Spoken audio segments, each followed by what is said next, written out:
안녕하세요. 저는 현재 40대 후반으로 딸아이 하나 키우며 살고 있습니다. 생각해보면 저의 30대는 남편을 만나 결혼하고 아이 낳고 그리고 엄마가 돌아가신 일까지 정말 많은 일들이 있었습니다. 거기다 남편이 바람도 피웠고 돈 문제까지 얽히면서 참으로 힘든 시간을 보냈었네요. 이쯤 되면 세상 모든 시련이 다 나에게 찾아온 것만 같아서 무너질 법도 한데 악착같이 버티면서 지금까지 잘 지내게 된 것 같습니다. 저도 사람이기에 처음에는 이 모든 시련을 감당하기에 참으로 힘들었습니다. 그래도 주변에 좋은 사람들이 많아서 차근차근 해결해 나갔더니 막막하기만 했던 제 인생에도 해뜰 날이 오더군요. 어떻게든 잘 살아보려고 했던 저와는 달리 그저 눈앞의 것만 쫓으려 했던 전 남편의 말로가 어떻게 되었는지 그 이야기를 시작해 보려고 합니다. 긴 이야기지만 잘 들어봐 주세요. 저는 아래로 남동생이 둘이나 있습니다. 집안 형편은 그리 넉넉하지 못해서 집에서는 제가 여상을 낳아 바로 취직을 하길 바라셨죠.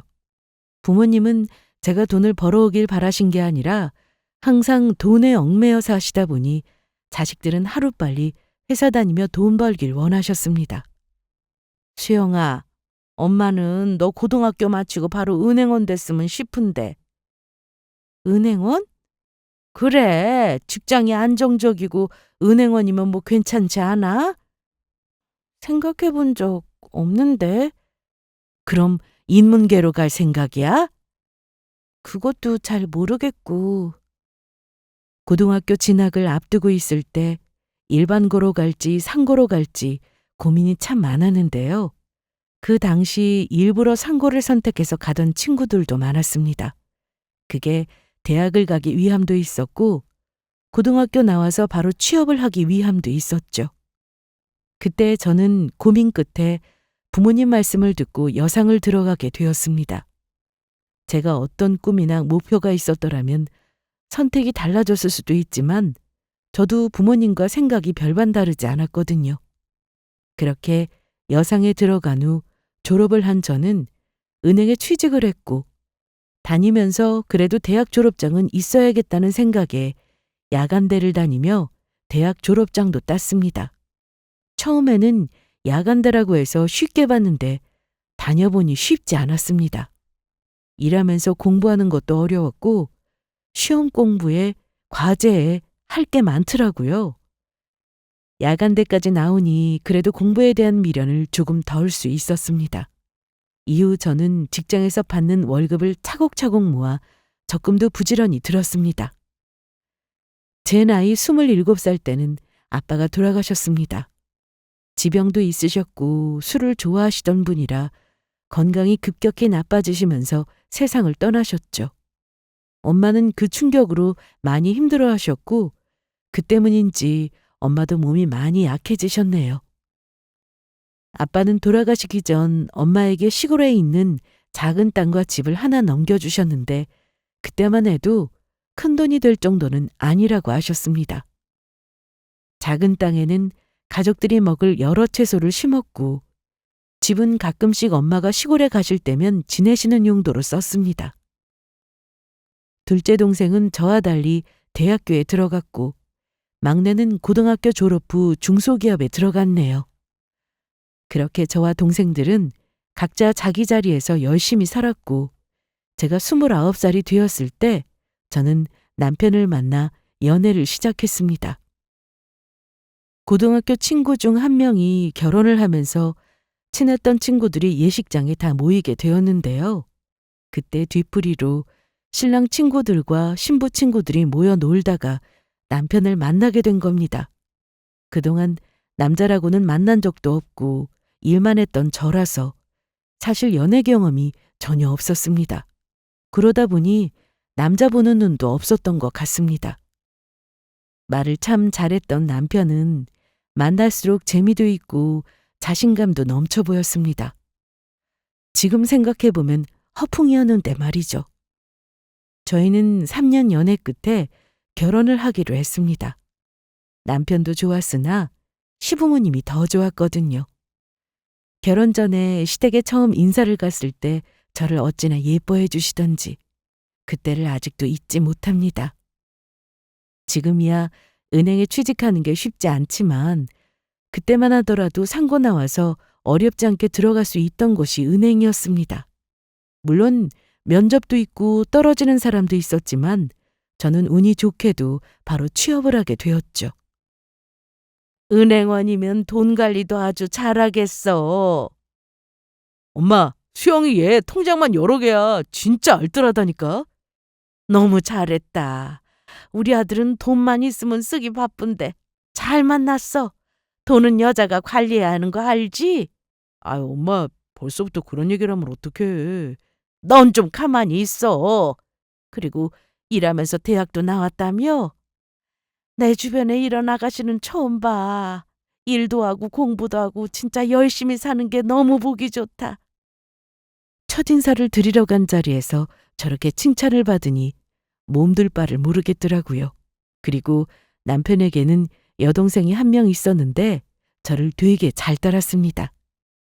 언니는 오빠가 어디가 그렇게 좋아해서 만났어요? 그냥 착하고 재미있고. 오빠가요? 대체 어디가?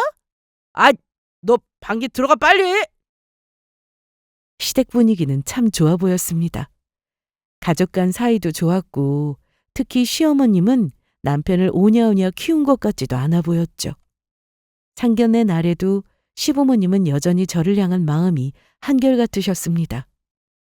우리 부족한 아들하고 결혼해 준다니 얼마나 고마운지 모릅니다. 아유, 무슨 말씀이세요. 아주 듬직하고 착하기만 한데요. 그렇게 봐주시니 감사하지만 우리 상준이가 많이 부족합니다. 잘 좀 봐주세요. 저희 딸도 부족해요. 집안 살림도 제대로 못해서 걱정이에요. 아이고, 별 말씀을요. 밖에서 일하느라 바쁜데 무슨 살림까지 바래요. 그저 부족한 제 아들하고 잘만 살아주면 그걸로 충분합니다. 상견례 때 시부모님은 자기 아들이 부족한 게 많으니 잘 봐달라고 하셨고 계속 저한테는 고맙다는 말씀을 하셨습니다. 거기다 노후 준비도 다 해두었으니 나중에 걱정할 필요 없다는 말씀까지 하셨네요. 남편은 이때까지만 해도 성실한 편이었고 저나 친정에도 참 잘했습니다. 저희는 결혼 후 1년 만에 임신해서 딸도 하나 낳았습니다. 친정엄마는 몸이 좋지 못하셔서 제 딸을 못 봐주셨고 시댁도 상황은 마찬가지였죠. 그래서 제가 다니던 은행을 그만두고 집에서 아이를 키우기로 했습니다. 10년 넘게 다니던 직장이라 그만두기 너무 아까웠으나 설마 나중에 내가 또 할 수 있는 일이 없겠어 라는 생각으로 그만두었네요. 맞벌이를 하다 남편 월급에 의존하며 살다 보니 확실히 생활이 예전 같지 않았습니다. 거기다 딸까지 키우다 보니 전보다 돈을 더 쓰게 되더군요. 그래서 저는 살면서 적금 하나를 깼고 남편 월급을 아껴가며 살림하고 그렇게 지냈습니다. 아이고, 우리 공주님 왔어요. 주말인데 집에서 쉬지 않고.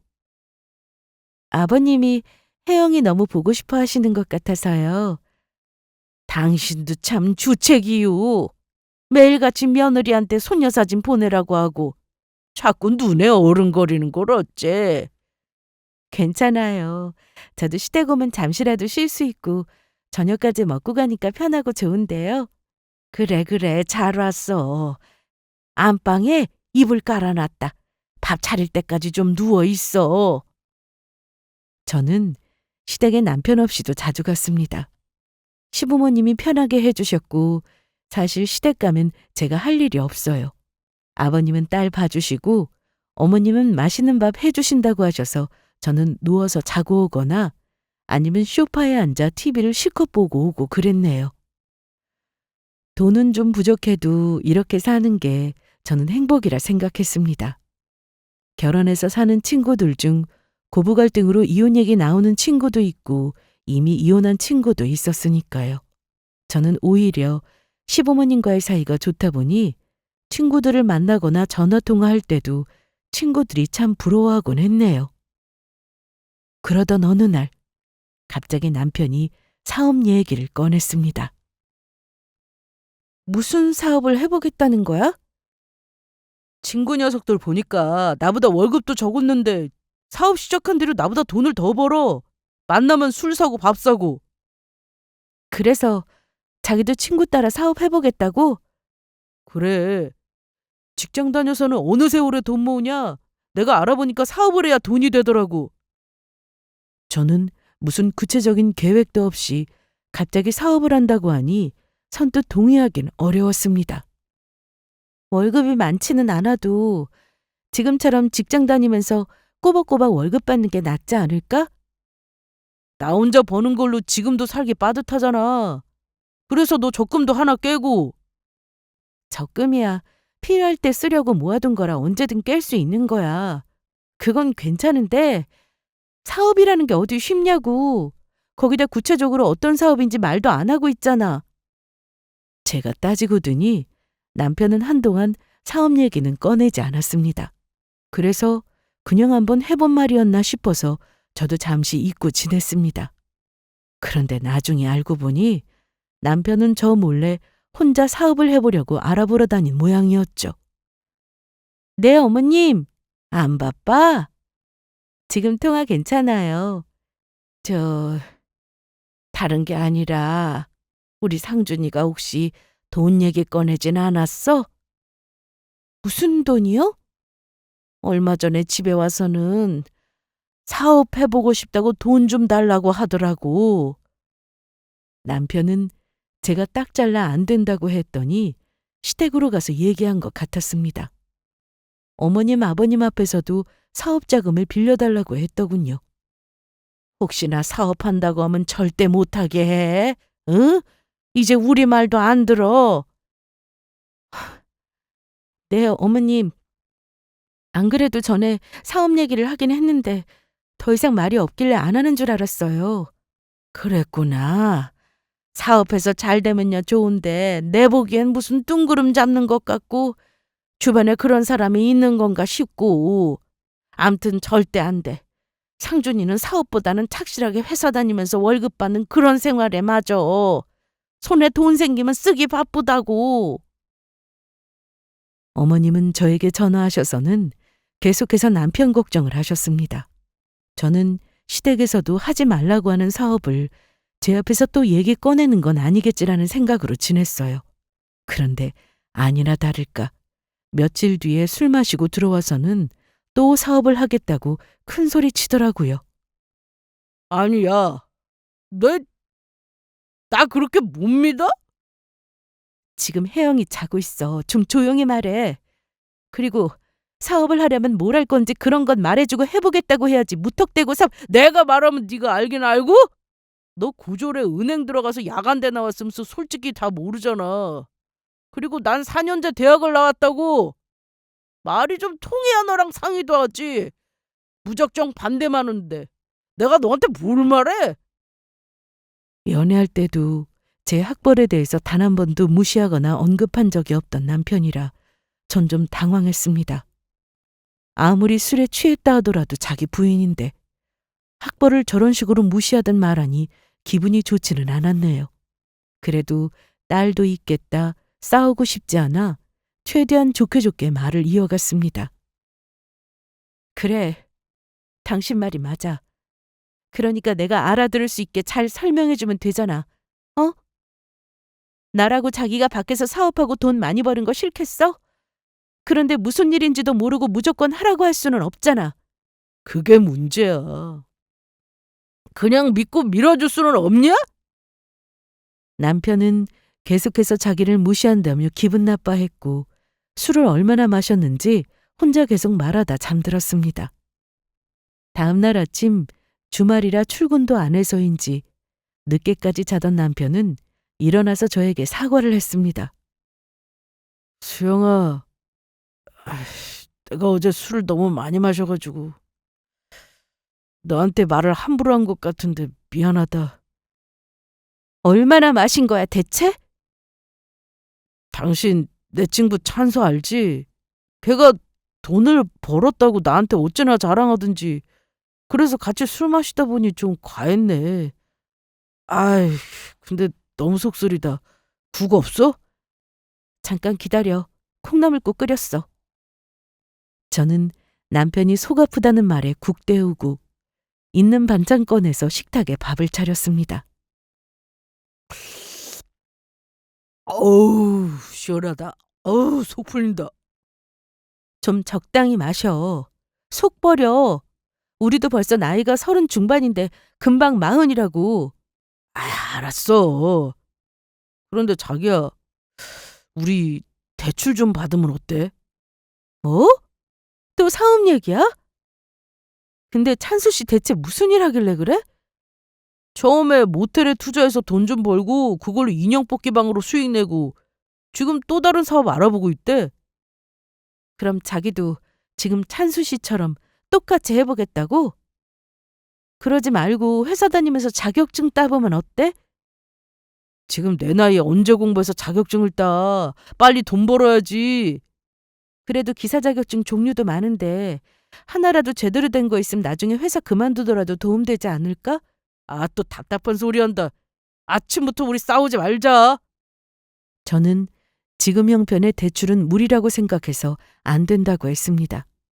애한테 들어가는 돈도 무시 못하는데 대출받아서 만회하느라 혹시라도 문제 생기면 그 뒷감당은 상상도 하고 싶지 않아 선뜻 해보라고 하기 어려웠네요. 수영아, 네가 그러니까 돈을 못 버는 거야. 저축도 좋은데 그게 답이 아니라니까? 저는 그래도 아직은 아니다 싶었습니다. 제가 다시 일을 시작하면 모를까 좀 불안했어요. 남편은 밥을 다 먹고는 제 말이 너무 답답했는지 옷을 입고 나갔다 온다고 하고는 나갔는데 더 이상 사업 얘기는 안 했으면 싶었습니다. 그날 이후 남편은 제 바람처럼 사업에 대한 얘기는 하지 않았습니다. 하지만 늦게 들어오거나 회식이 잦아지면서 얼굴 보기가 힘들어졌습니다. 저는 남편이 늦으면 기다렸다가 들어오는 거 보고 잠들곤 했는데 아이가 생긴 뒤로 애를 재우면서 저까지 자게 되더라고요. 그러다 중간에 남편이 왔는지 확인해 보려고 일어나 보면 언제 들어왔는지 옆에서 자고 있을 때가 많았습니다. 처음에는 남편의 그런 모습들이 정말 짠했어요. 혼자 돈 버느라 고생하는 거니까요. 저도 직장 생활을 오래 했던 터라 얼마나 힘든지 잘 알고 있었습니다.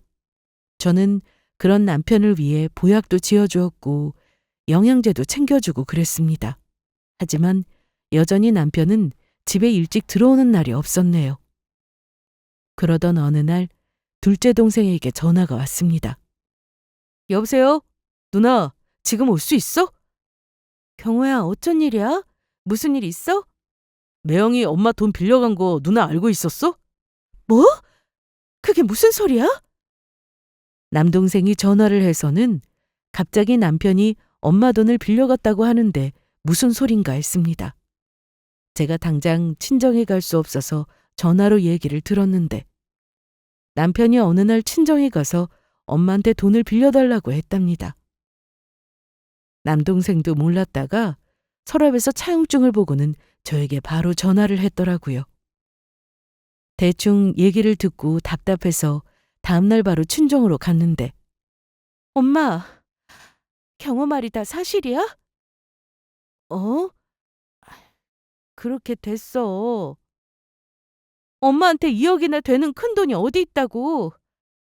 그게 아, 누나, 엄마가 시골집 팔았대. 엄마!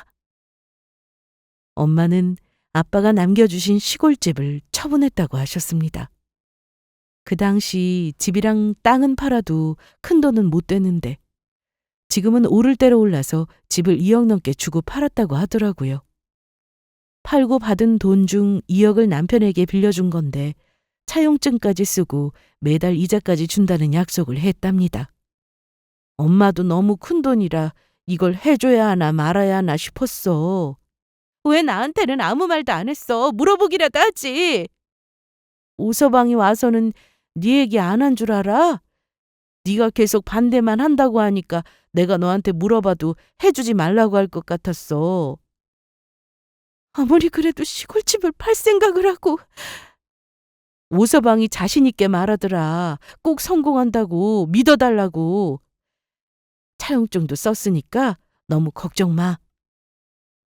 엄마는 평소 거절을 잘 못하는 성격이라 사위 말에 덜컥 집까지 팔아서 빌려주셨네요. 전보다 엄마 건강이 많이 안 좋아진 엄마를 보니 걱정이었는데 자꾸만 돈 해준 것에 대해서 얘기하면 엄마가 신경 쓰실 것 같았습니다. 그래서 저도 상황을 그저 지켜볼 수밖에 없었네요. 남편은 제가 그 사실을 알게 되고 나서도 여전히 큰 소리를 쳤는데 이왕 사업하기로 한 거 잘해보라고 했습니다. 본격적으로 사업을 하게 된 남편은 핸드폰을 손에 쥐고는 집에 와서도 내내 핸드폰만 들여다보곤 했는데 연락 올 것이 많아서 그러니 이해해달라고 하더라고요. 거의 잠들기 전까지 폰만 보는 게 저는 싫었으나 일 때문이라고 하니 넘어갔습니다. 집에 일찍 오는 날에는 손에 꼽았고 오더라도 딸과 시간을 보내는 것도 거의 없었습니다. 그러다 보니 저는 몸이 참 힘들었네요. 제가 회사를 그만두고 나서 집안일과 딸 육아에 온 신경을 다 쓰며 지냈는데 그래도 어린이집에 가기 시작하면서부터 저도 시간적 여유가 생기더라고요. 남편 혼자 돈 버는 게 미안해서 저도 슬슬 일자리를 알아보러 다녔습니다. 그런데 제가 할 수 있는 일은 많지 않았고 동네 빵집에서 오전 알바 자리가 있어 일단 급한 대로 그 일을 시작했습니다. 매장 청소도 하고 빵 진열도 하고 샌드위치 포장도 하는 업무였습니다. 특별히 어려운 건 없었는데 오전에만 잠깐 일하는 일이라 페이는 많지 않았네요. 그래도 돈을 벌 수 있다는 것이 참 좋더라고요. 그러다 일을 안 하는 요일에는 아침에 딸을 어린이집에 보내고 집안 청소를 빨리 끝낸 뒤 친정에도 갔습니다. 엄마 건강도 신경 써야 해서 시간이 될 때마다 들렀는데 혼자 계시니 밥도 잘 못 챙겨 드시더라고요. 그래서 오랜만에 친정에 가서는 밥도 챙겨드리고 반찬도 만들었네요. 엄마, 나 이제 가야 돼. 곧 혜영이 하원 시간이라. 알았어. 엄마 신경 쓰지 말고 얼른 가봐. 그런데 혜영 아빠가 이자는 잘 보내고 있어? 그럼. 매달 잊지 않고 주고 있으니까 그것도 신경 안 써도 돼. 엄마는 통장 내역을 보여주며 매달 보내온다는 이자 내역도 보여주셨네요. 그래도 돈 빌려가서 약속을 잘 지키고 있으니 다행이다 싶었습니다. 집에 오는 길에 어린이집에 들러 딸을 데리고 집으로 왔는데 이날도 역시 남편은 늦는다는 연락이 왔습니다. 딸 씻기고 저녁 먹이고 그리고 재우고 나니 밤 9시가 넘었는데 남은 설거지랑 거실의 장난감까지 정리하고 나니 남편이 들어왔습니다. 늦었네? 오늘 거래처 사장하고 만나고 오느라. 왜 아직 안 잤어? 이제 자야지. 당신도 얼른 씻고 자. 남편은 집에 와서는 바로 씻으러 욕실에 들어갔는데 평소에는 샤워할 때도 핸드폰을 들고 들어가던 사람인데 이날은 거실 테이블에 올려두고 그냥 들어갔더라고요. 저는 그런가 보다 하고 마저 정리를 하고 있었는데 갑자기 카톡 알림이 연속으로 울려댔습니다. 손대면 안 될 것 같아 그냥 화면만 봤는데 순간 제 눈을 의심했네요. 이건 딱 봐도 여자가 보낸 메시지였는데 집에 왔는데도 보고 싶다. 집에 넥타이 두고 갔다. 이런 내용이었고 한 번에 여러 개의 메시지가 왔습니다. 메시지 내용만 봐서는 거래처 사람을 만나고 온 게 아니라 여자 집에서 있다 온 것 같았습니다. 저는 그때 심장이 막 두근두근 뛰기 시작했고 메시지를 직접 열어서 다 확인하려고 했는데 남편이 머리에 거품이 있는 채로 급하게 나와서는 핸드폰을 들고 들어가더라고요. 아니, 씻고 나와서 봐도 될 텐데. 급하게 전화 올 곳이 있어서 그래. 눈 따가워.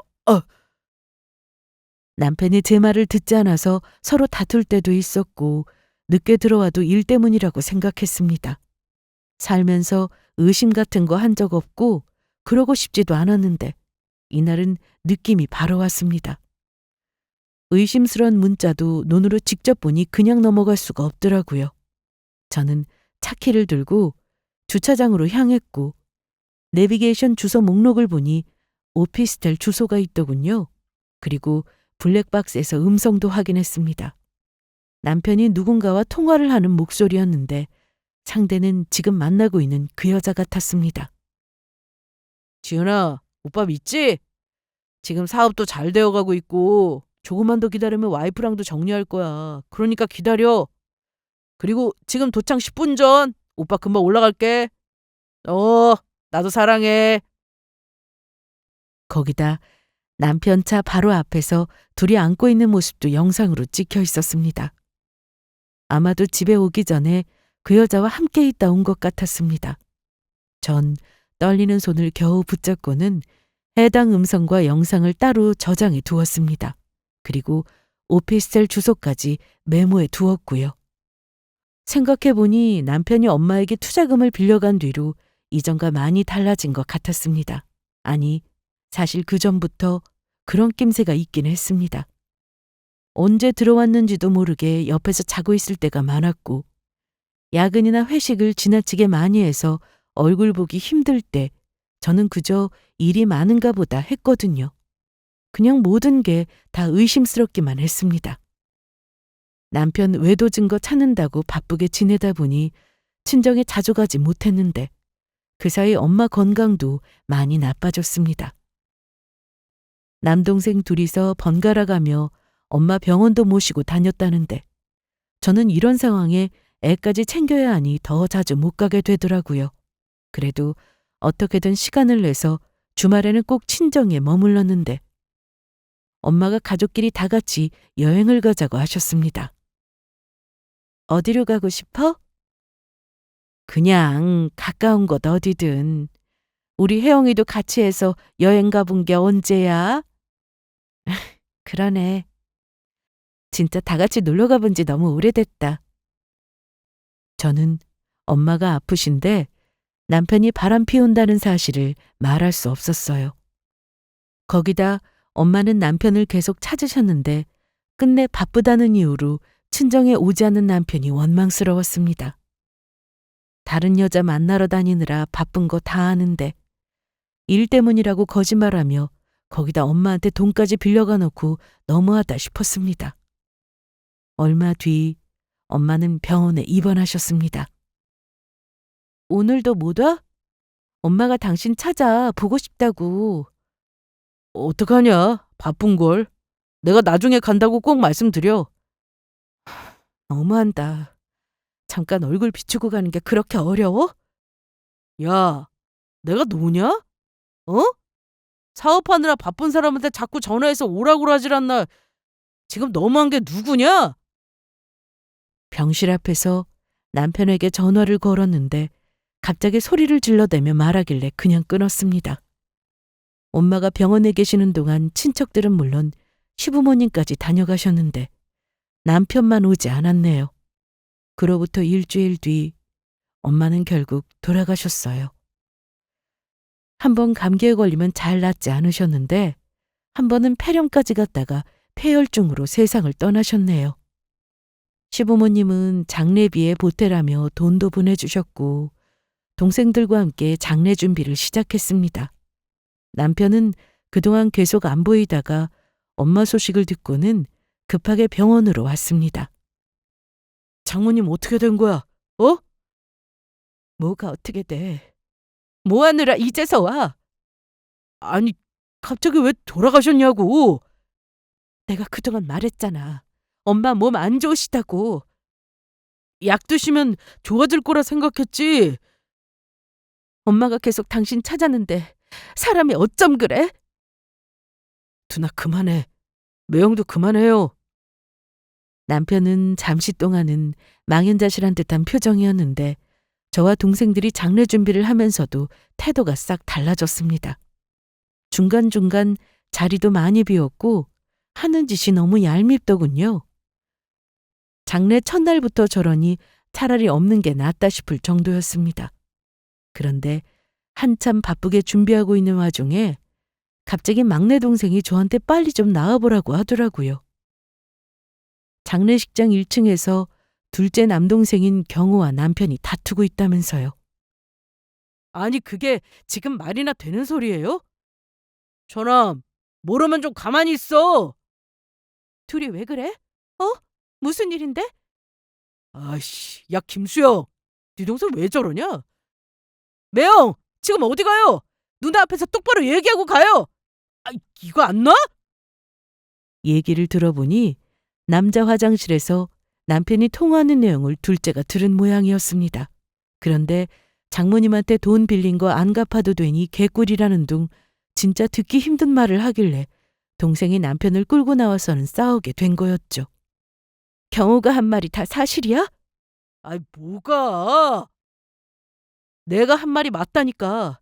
내가 안에서 볼일 보고 있는데 밖에서 그런 얘기하는 거 정확하게 들었다고. 저는 동생들을 다 올려보내고는 남편과 단둘이 조용한 곳으로 가서 얘기를 했습니다. 말해봐. 뭘 말하라고? 돈 얘기 뭐야? 돈 안 갚는다니? 솔직히 말해서 장모님 돌아가셨는데 그 돈 안 갚아도 되는 거잖아. 야, 그게 말이야? 너가 그러고도 인간이야? 말이 좀 심하다. 까놓고 말해서 네가 나한테 돈 빌려준 것도 아니고 장모님한테 빌린 돈인데 이렇게 된 이상 내가 굳이 갚을 필요가 있어? 돌아가셨잖아. 그러니까 그만해. 그리고는 남편이 차키를 주머니에서 빼더니 주차장 쪽으로 향하길래 제가 차키를 뺐으며 가지 말라고 했습니다. 장례 같이 치러야 하니 올라가자고 말이죠. 그런데 저를 한번 째려보고는 그냥 병원 밖으로 나가버렸습니다. 계속 지켜봤더니 도로까지 나가서 택시를 타고는 사라지더라고요. 그 모습을 보고 이제 완전히 끝이라는 생각이 들었습니다. 남편의 외도를 의심하고 증거를 모으고 있던 제 자신이 너무나도 초라하고 한심하게 느껴졌는데 그 와중에 엄마까지 돌아가시고 나니 남편이 원망스러웠어요. 이혼할 때 하더라도 엄마 가시는 길은 끝까지 지켰어야 하지 않나 싶었는데 그런 마음조차 남편에게는 남아있지 않구나 싶었습니다. 저는 병원 안으로 들어가려다 차키를 가지고 주차장으로 가서 혹시나 싶은 마음으로 블랙박스를 또 한 번 확인했습니다. 그런데 병원에 오기 직전까지 그 여자랑 같이 있었더라고요. 그렇게 바쁘다고 엄마에게 얼굴 한번 보여주지 않던 인간이 여자한테 빠져서 저러고 다니는 게 용서할 수 없었습니다. 엄마가 이제 세상에 없다고 생각하니 하늘이 무너지는 기분이었는데 남편 덕에 정신줄을 놓지 않을 수 있었습니다. 그리고 저는 같이 은행에 다녔던 친구에게 전화를 걸었어요. 수영아, 안 그래도 얘기 들었어. 내일 친구들하고 갈게. 응, 고마워. 내가 뭐 도와줄 건 없어? 하나 있어서 전화했어. 뭔데? 빨리 말해봐. 너 아는 사람 중에 혹시 변호사 있어? 변호사? 아니, 없는데.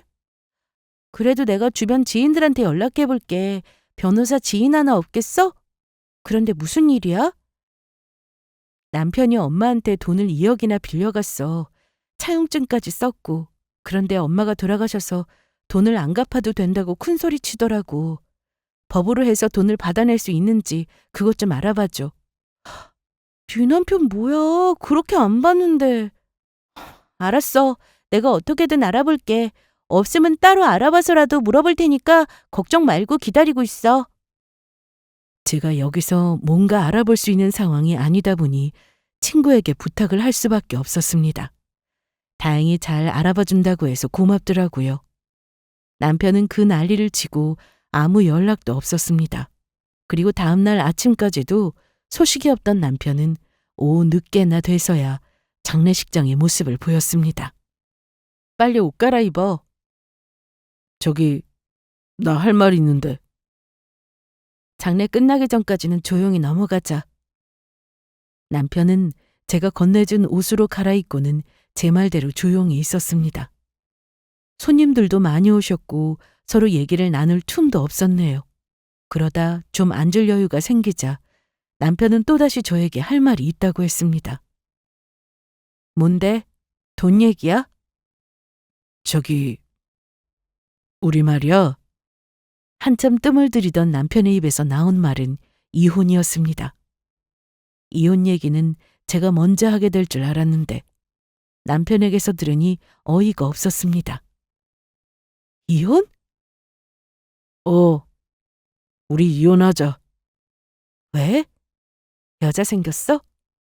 야, 나를 뭘로 보고 그냥 일하느라 바쁘고 가정에 소홀하고 그러니까 그게 이유야? 이혼하고 싶다.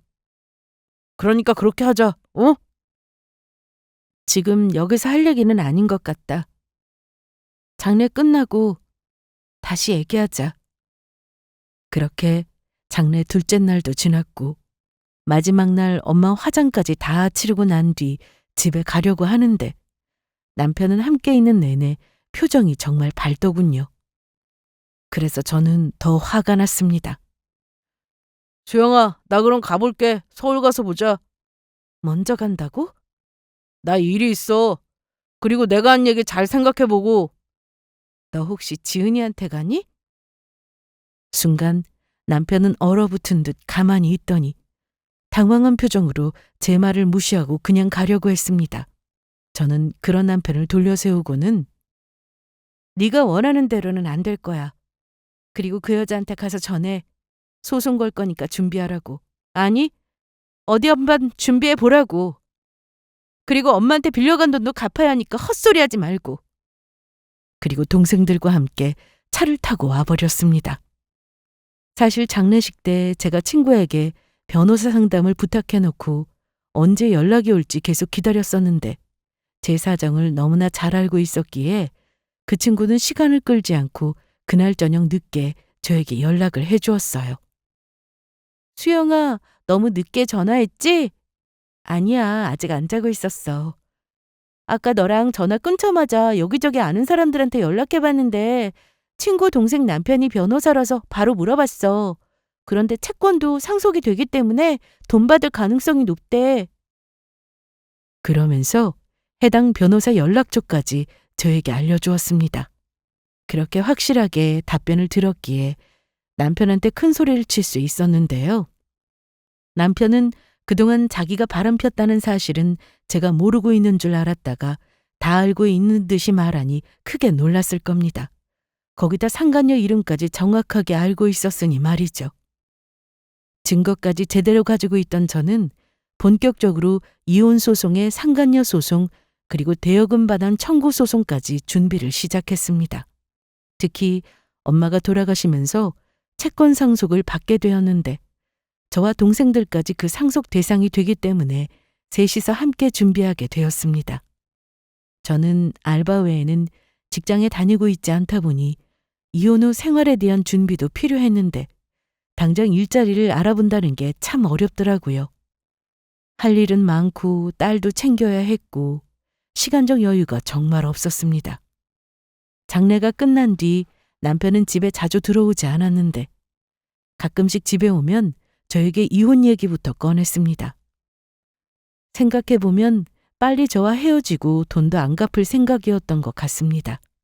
그냥 저희 집과 인연을 끊을 생각이었던 거죠. 여자까지 있다는 사실을 제가 알고 있으니 계속해서 이혼을 요구하더라고요. 그때 저는 엄마도 없고 남편은 바람 피우고 있고 심신이 지친 상태였습니다. 왜 그런 말이 있잖아요. 안 좋은 일은 어깨동무를 하고 온다고. 왜 안 좋은 일은 한 번에 몰려오는 건지 그 상황에서 벗어날 수는 있는지 막막하기만 했습니다. 그래도 정신 똑바로 차리고 준비했습니다. 상당한 시간이 걸릴 것도 예상했기에 긴 싸움이 될 거라는 것도 알고 있었죠. 동생들은 하나같이 남편을 가만두지 않는다고 했는데 말리는 것도 보통 일이 아니었네요. 얼마 뒤 모르는 번호로 전화가 왔는데 바로 상간녀였습니다. 이건 그 여자의 큰 실수였죠. 제가 장례 마지막 날 남편에게 바람 피우고 있다는 걸 다 알고 있다고 했고 또 상간녀의 이름까지 말했으니 두 사람이 저에 대한 얘기를 했나 봅니다. 안녕하세요. 누구세요? 저 이지은이에요. 저한테 무슨 소송을 건다고 했다던데. 무슨 생각으로 전화를 했어요? 소송 같은 거 할 생각 말고 깔끔하게 헤어지라고요. 오빠 힘들게 하지 말고. 오빠라고 하는 거 보니 나이가 어린 것 같은데 또래나 만나지 왜 아저씨를 만나요? 그쪽한테 그런 것까지 말할 이유 없고요. 지저분하게 이러지 마세요. 소송 그거 쉬워 보이죠? 뭐 소송 걸면 며칠 있다 결과 나오고 그런 거 생각하는 거예요? 제발 정신 차리고 도장 찍고 서로 갈 길 가자고요. 저는 상간녀가 하는 말에 대꾸할 필요가 없다고 생각되어 대답도 하지 않고 그냥 끊었습니다. 죄송하다고 해도 시원찮은 상황에 오히려 저렇게 큰 소리를 치니 기가 막혔죠. 그리고 소송을 걸 거면 빨리 하고 빨리 끝내자 이러더라고요. 혹시나 남편이 가정이 있는 사람인 줄 모르고 만났다고 웃기면 어떡하나 걱정했는데 이렇게 저에게 전화까지 해서 남편하고 헤어지라고 하니 오히려 잘 됐다 싶기도 했습니다. 제가 힘들게 입증하지 않아도 되니까요. 남편은 제가 세상 물정을 잘 모른다고 생각하는 사람이기 때문에 설마 소송을 걸까 하는 생각을 했던 것 같습니다. 거기다 제가 구체적으로 이런 증거를 가지고 있는 것도 모르는 듯 했고요. 상간녀 이름 정도만 알고 있다 생각하는 것 같았습니다. 저는 특히 엄마에게 빌려간 2억이라는 큰 돈도 꼭 받아내고 싶었습니다. 혼자서는 정말 힘들었을 텐데 변호사 사무실에서 하라는 대로 준비해서 차근차근 소장 준비하고 소송을 시작했습니다. 남편과는 연락하기가 정말 힘들었습니다. 사실 소송이라는 게 전달하는 과정부터 재판까지 가는데 상당한 시간이 걸리더라고요. 그러니 남편 쪽에서는 제가 말뿐이고 아무 대응도 안 하고 있다고 생각한 모양이었습니다. 저도 어차피 이혼할 생각은 하고 있었지만 돈도 안 준다고 하고 딸 얘기도 전혀 하지 않은 남편이 너무나 괘씸했어요. 저와 헤어지면 상간녀와 잘 먹고 잘 살겠다 이건데 그렇게 놔둘 수는 없었습니다. 그래서 어쩔 수 없이 어머니께 도움을 요청했습니다. 어머님, 저 부탁이 있어요. 그래 뭔데? 얘기해봐. 제가 지금 시댁에 갈 건데 혜영 아빠 좀 불러주실 수 있을까요? 저는 시댁에 전화해서는 남편을 불러달라고 했고 다 같이 있는 자리에서 모두 공개해버리려고 했습니다. 시댁에 도착해보니 어머님, 아직 이 사람 안 온 거예요? 기다려봐라, 온다고 했어. 내가 전화를 한 10번은 했을 거다. 겨우 봤더니 짜증을 내는데 네 아버지 바꿔서 당장 들어오라고 했더니 온다고 하더라고. 그런데 무슨 일이야, 응? 저는 남편이 오기 전 대충 상황을 설명드렸습니다. 그리고는 방법이 이것뿐이라 어쩔 수 없었다며 죄송하다는 말씀까지 드렸네요. 아니 뭐? 우리 아들이 여자가 있었단 말이야? 네, 어머님. 믿을 수가 없다. 능력은 좀 없어도 내가 그렇게 안 키웠는데 어떻게 이럴 수가 있니? 저도 처음에 믿을 수가 없었어요. 요즘 집에 안 가고 자꾸 여기 와서 잠만 자고 가길래 무슨 일인가 했는데 난 너랑 싸웠나 싶었어. 둘 문제니까 내가 별말은 안 했다만 여자 문제가 있는 줄은 꿈에도 몰랐어. 이를 어쩌니. 미안하다. 아들을 잘못 키웠어. 아니에요. 상준 씨가 문제지. 왜 어머님이 저한테 사과를 하세요? 아니다. 내 잘못이 크다. 저 이혼할게요. 바람 피우고도 상간녀가 저한테 전화해서 큰 소리 치는데 이건 아니다 싶어요. 시부모님은 제 입에서 이혼 얘기가 나오자 아무 말씀도 안 하셨습니다. 어떻게든 말리실 줄 알았는데 자식이 바람 피우고 다니니 그런 말씀조차 못하시는 것 같았어요. 그리고 얼마 뒤 남편이 시댁에 도착했고 제가 있는 모습을 보자 짜증부터 냈습니다. 아, 뭐야, 엄마? 얘는 왜 불렀어? 너 그게 다 진짜야? 너 여자 있다며? 바람 피우고 다닌다며? 너 어떻게 엄마 아빠를 이렇게 실망시킬 수 있어? 자식까지 있는 놈이 왜 그러고 다녀? 그건 저희 둘이 알아서 할게요. 같이 살고 말고는 저희 둘이 결정한다고요. 그래. 이혼 문제는 우리 둘이 결정한다고 쳐. 그럼 이제 돈 얘기해볼까? 돈? 무슨 돈? 아, 엄마! 아무것도 아니에요. 수영아, 나가자. 나가서 얘기해. 싫어. 그러다 또 도망가려고? 여기서 말해. 너 빨리 말해. 수영이가 말하는 돈 얘기가 대체 뭐야? 남편은 아무 말도 안 했고 결국 제가 얘기를 했습니다. 엄마 돌아가시기 전 2억을 빌려갔는데 이제 와서 안 갚아도 된다고 했더니 시부모님은 난리가 나셨습니다. 내가 너 그렇게 사업하지 말라고 했는데 그 돈을 사돈한테 빌렸단 말이야? 그것도 2억이나? 너 어쩌려고 그래? 응? 아, 엄마까지 왜 그래? 그 돈 안 줘도 되는 거야. 돈 빌려준 사람 죽으면 돈 관계도 끝이라고. 누가 그래? 내가 돈 갚을 사람이 없어졌는데 그거야 당연한 거지. 내가 바본 줄 아니? 저는 그때 변호사에게 전화를 걸었고 미리 시댁 주소를 보내서 와달라고 부탁을 해놓은 상태였습니다. 이미 시댁 근처에 있던 변호사는 제 전화를 받고 얼마 되지 않아 바로 시댁으로 왔죠. 변호사가 엄마가 가지고 있던 차용증과 관련 서류들을 내밀자 남편은 아무 말도 못했습니다. 제가 이렇게까지 철저하게 알아보고 있는 줄은 몰랐던 남편은 자리에서 일어나려고 했습니다. 하지만 아버님이 끝까지 남편을 붙잡고 있었고 앞으로는 저와 제 동생들에게 돈을 다 갚아야 한다는 것도 얘기했습니다. 시부모님은 남편 대신 돈을 해주겠다고 하셨는데 제가 계속 거절했네요. 시댁 사정 다 아는데 노후로 모아놓은 돈을 어떻게 받겠어요? 거기다 법적으로도 자식의 채무를 부모가 대신 갚을 의무도 없다고 말씀드렸습니다. 저는 그날 이후 상간녀 소송과 이혼 소송 준비를 같이 했고 정말 긴 싸움 끝에 3천만 원이라는 위자료가 나오게 되었어요. 이건 두 사람이 저에게 줄 돈이었고 상간녀 쪽 액수가 더 컸습니다. 상간녀는 본인이 2천만 원을 내야 한다는 사실에 어이없어 했으나 남편이 내줄 것으로 알고 있었는데 남편은 자기 앞으로 나온 1,000만 원만 내고 알아서 하라고 했다더군요. 그래서 결국 두 사람의 관계도 파탄이 났습니다. 결국 돈 때문에요. 위조료만 내고 둘이 잘 살 거니까 저보고는 다시는 나타나지 말라고 했던 두 사람이었는데 고작 3천만 원의 깨질 사이였다는 게 더 기막혔습니다. 남편은 저와 이혼까지 하고 난 뒤 2억을 갚아야 하는 상황이라 시댁에 계속 요구를 했다는데 시부모님도 안 받아줬다고 했습니다. 직접 벌어서 갚으라고 말이죠.